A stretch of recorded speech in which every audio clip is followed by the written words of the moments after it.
Welcome. In this session, I am going to discuss the procedure of DNA fingerprinting. So this is the last concept of this chapter, molecular basis of inheritance, and with this we will finish this chapter. So let's begin this session. DNA fingerprinting. Now, the procedure for DNA fingerprinting.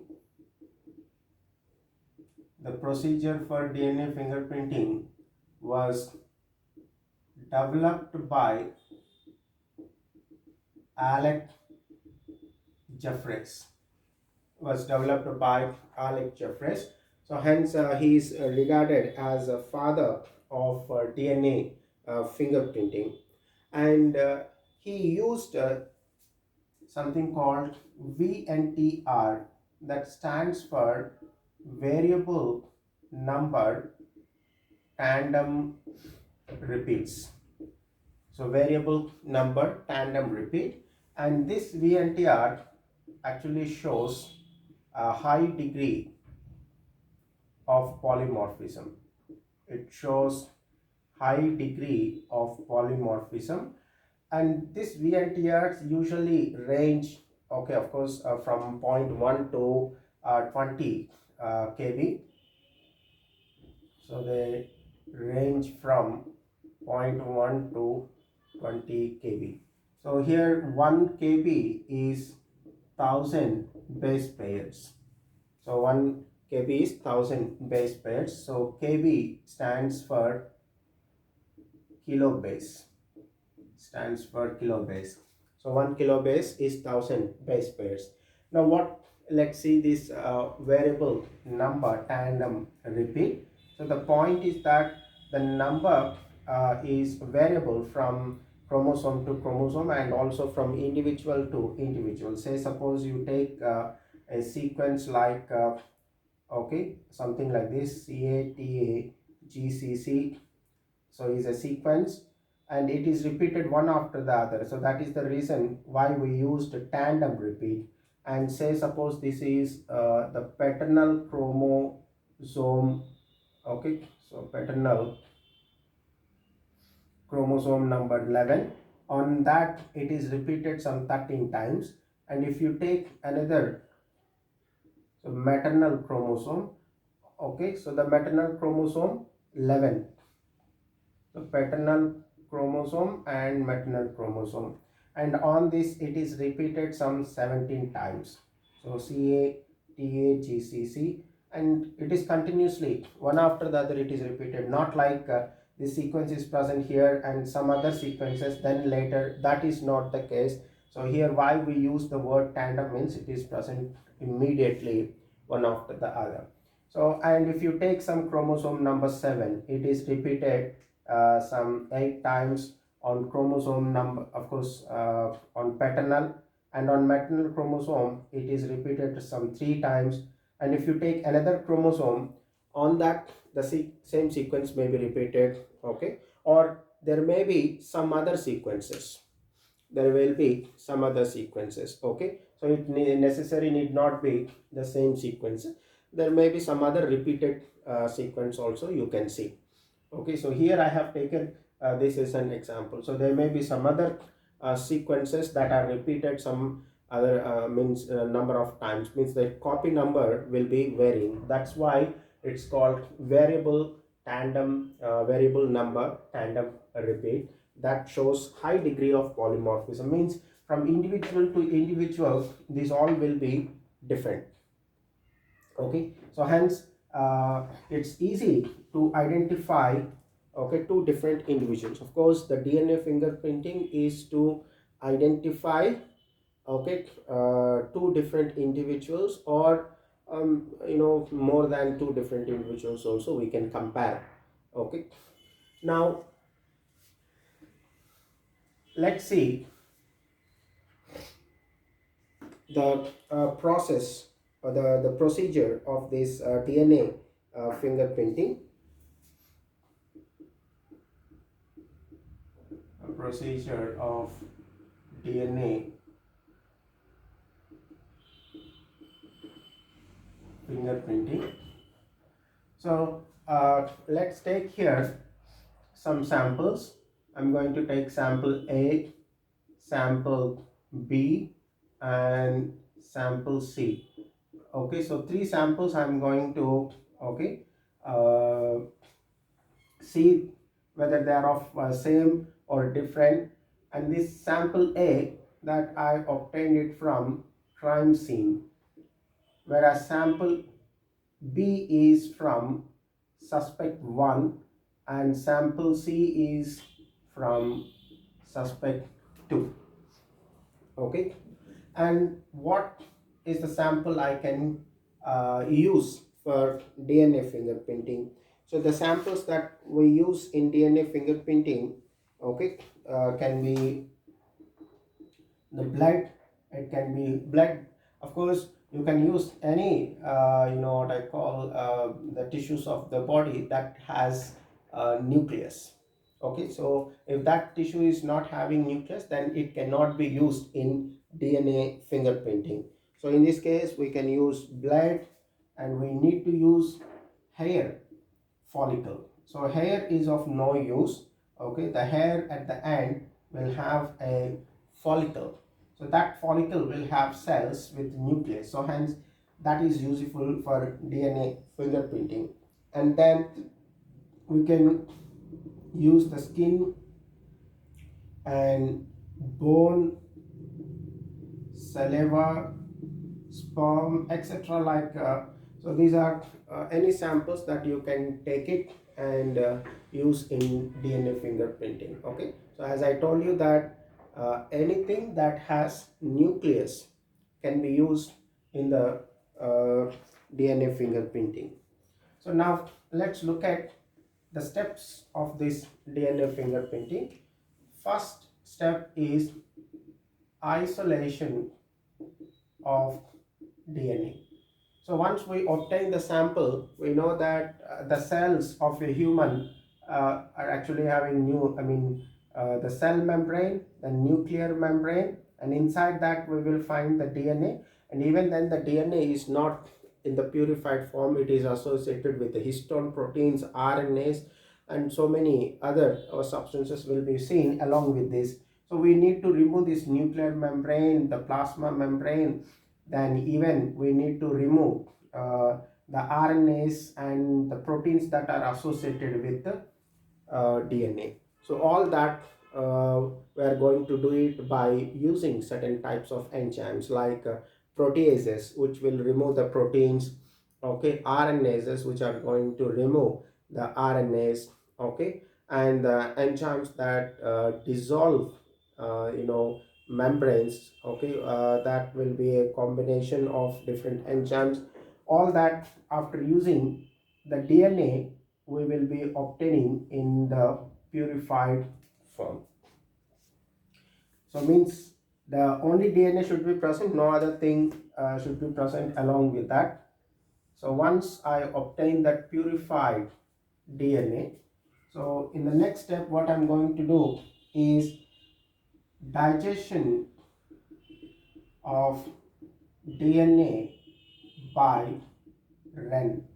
So here the REN stands for restriction endonuclease.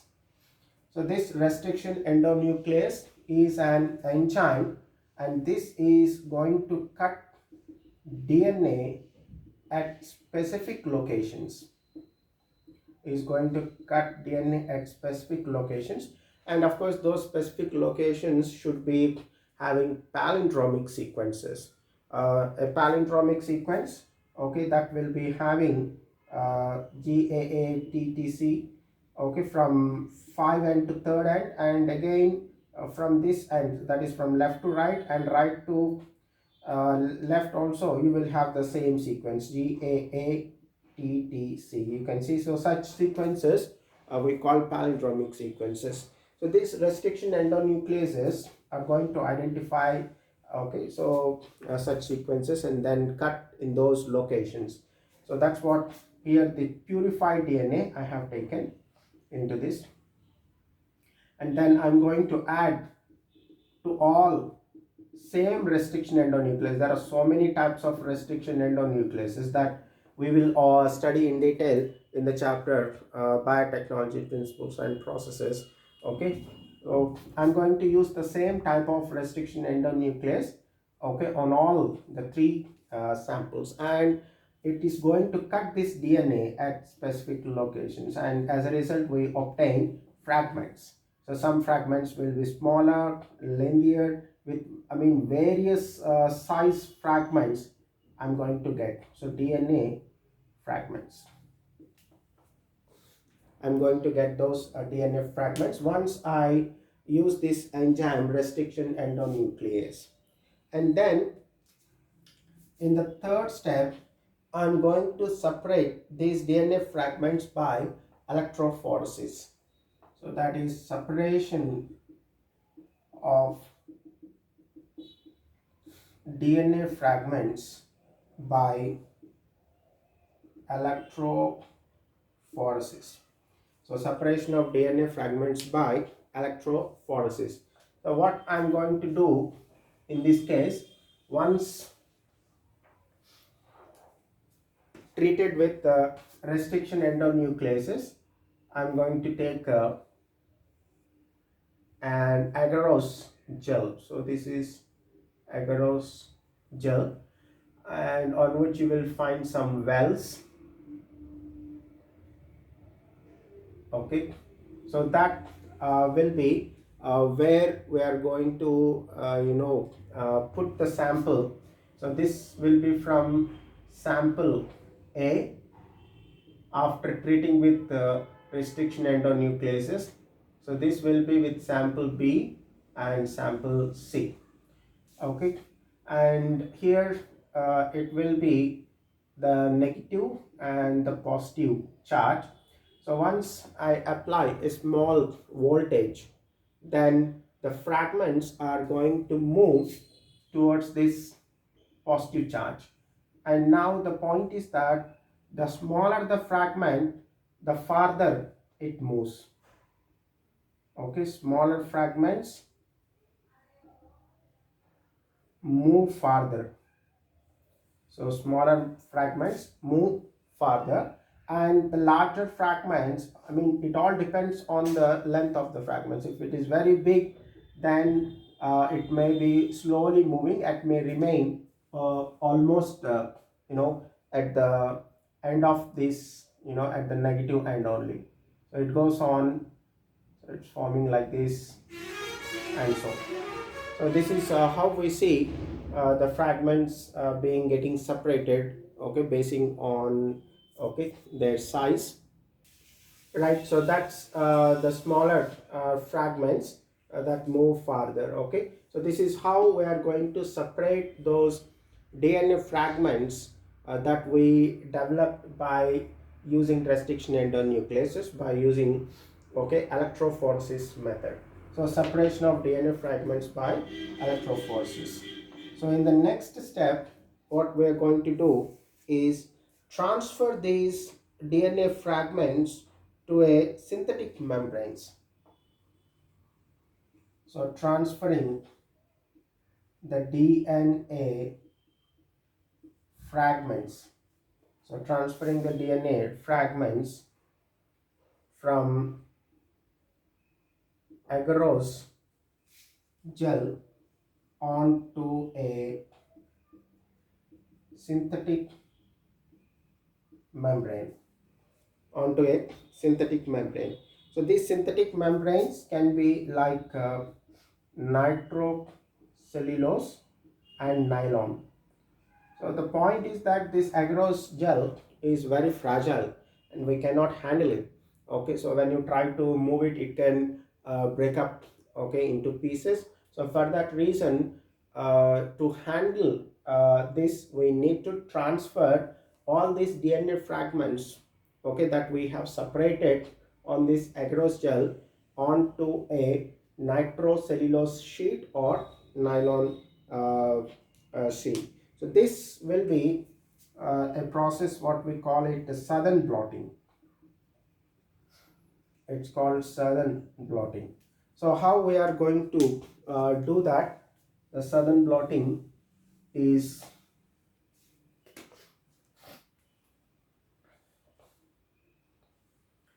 okay, fine. So they are going to put the agarose gel here. So this is the agarose gel, and of course this will be filled with a buffer solution. So you can see a buffer solution. Okay, and above this agarose gel they are going to put a nitrocellulose sheet, and below that is agarose gel that has DNA fragments. So on that they are going to put some, you know, filter papers or any other that are capable of absorbing this buffer solution, and on that they're going to put some weight,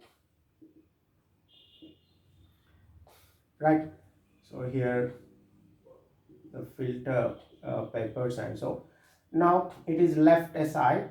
The buffer, while moving through this agarose gel, the nitrose, and it enters into these papers, and during that what happens is the DNA fragments that are present on agarose gel are going to get transferred onto nitrocellulose sheet.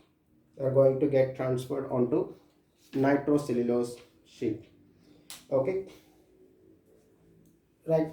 So this is the fourth step, transferring the DNA fragments from agarose gel onto a synthetic membrane, okay, either nitrocellulose or nylon.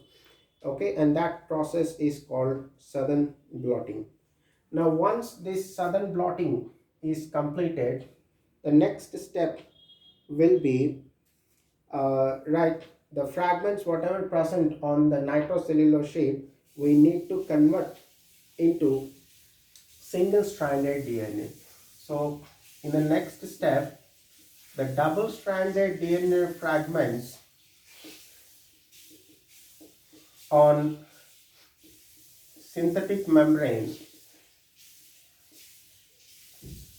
so the DNA double stranded DNA fragments on synthetic membrane, okay, are made into single stranded DNA fragments by using alkali chemicals. So by using some alkali chemicals, what happens, whatever that fragments which are present on the nylon, they are going to, right, become into single stranded. So up to now all the fragments whatever we see, they are all double stranded, not single stranded. So whatever the DNA got, okay, cut in this way. So these are still double stranded. So even after, you know, uh, uh, digestion of DNA by restriction endonucleases, it has cut the DNA in this way, not, okay, separate strands. The strands are not separated. That we are going to do after we transfer, those fragments onto nitrocellulose sheet or nylon, that is synthetic membrane. And now I'm going to use some alkali chemicals and make all these fragments, okay, single stranded. So these are all the single stranded DNA fragments. Okay, so that's ssDNA fragments. Now once this is finished, I'm going to use a radioactive label VNTR probe. So here I'm going to use a radioactive label VNTR probe. Okay, so this VNTR probe, we know that the VNTR will also be made single stranded, and say suppose if here there are sequences like GCTA, then the VNTR probe will be having CG80, something in this way, but these are radioactively labeled. And when this, like this, the probe will have different what do you say, uh, numbers and also different sequences. So we'll find the probe itself will have so many sequences. And okay, so not only this, you will find here, just I have given an example in this case. Now when you apply this VNTR probe to this, it is going to bind over here, and again it becomes double stranded. But in that, okay, this is radioactive, uh, radioactively labeled. So the question comes, why we need to use radioactive label? Because those DNA fragments with our naked eye we cannot see, even on the agarose shell. Even after transferring onto nitrocellulose sheet also, we will be not able to see anything on them. So to make it visible, we need to use this radioactive label VNTR probe, right? So the next step is hybridization. So hybridization using radioactive label VNTR probe. So already on the nylon sheet, we know that the DNA strands are single stranded, and now to them the complementary strands that are radioactively labeled are added. Okay, so that's what hybridization using radioactive label VNTR probe. And once this hybridization is completed, of course this is what I gave a sequence like GCTA. Then the radioactively labeled probe that have complementary sequence will come and bind, and this is what we call hybridized. So now these hybridized DNA fragments are detected by using autoradiography. So the next step is detection of hybridized DNA fragments by autoradiography.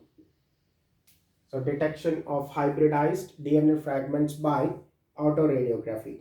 So once this is completed, then we are going to get a photographic film. Okay, so say this is sample A, sample B, and sample C. Okay, and I'm going to get bands like this, so which are visible. So these bands are clearly visible.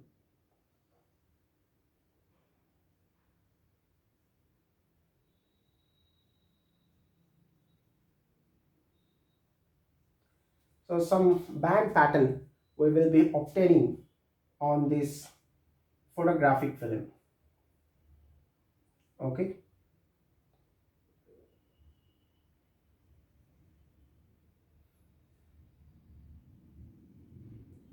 so we can see here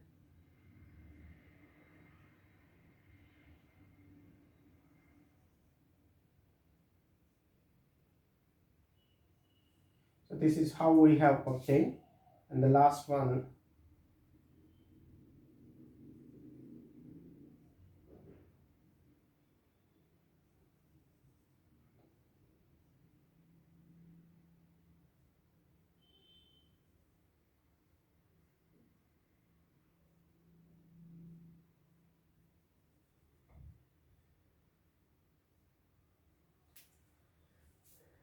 so this is the band pattern that I'm going to get at the end. Now if you see, this sample A is from crime scene, okay, and B is from suspect 1, and C is from, okay, suspect 2. Now if you look at here, the sample that you obtained at the crime scene and the suspect 2 band pattern are exactly matching. So you can see here this band and this one and this, you can see all these two, and if you with B, they are not matching. So it means that the suspect 2 is the person who is present at that crime scene. Okay, so with the like this, we can come to identify the criminals, and even the persons who die, even the paternal or the paternity also we can come to know, and the people who died in air crashes or fire accidents also we can identify those individuals. Okay, right. So this is how the DNA fingerprinting is performed. So now let's look at the applications of DNA fingerprinting.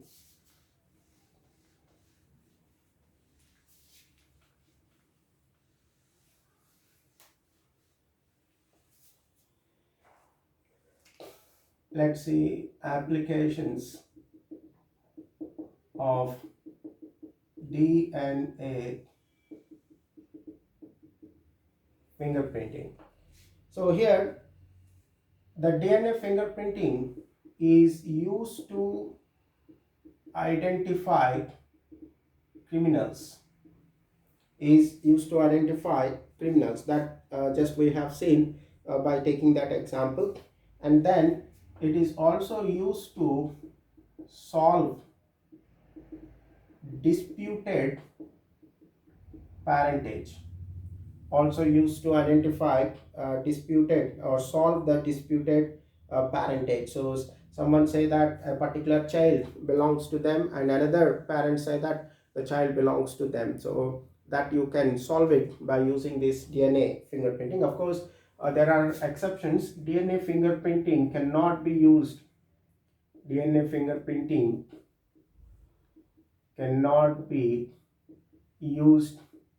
on monozygotic twins. So we cannot use this DNA fingerprinting because in case of monozygotic twins, both of them will have the same genetic material. There won't be any differences. So hence we cannot use that the DNA fingerprinting on monozygotic twins. The next one, so it is also used to identify victims in plane crash. So identify victims in plane crashes, then even in bomb blast or fire accidents also we can use this DNA fingerprinting. Then it is also used to identify ancestors. Even by using this DNA fingerprinting, we try to identify our ancestors, and of a different species also we can identify identify ancestors of a species. So that also we can do with this DNA fingerprinting. Then even used to identify gene mutations.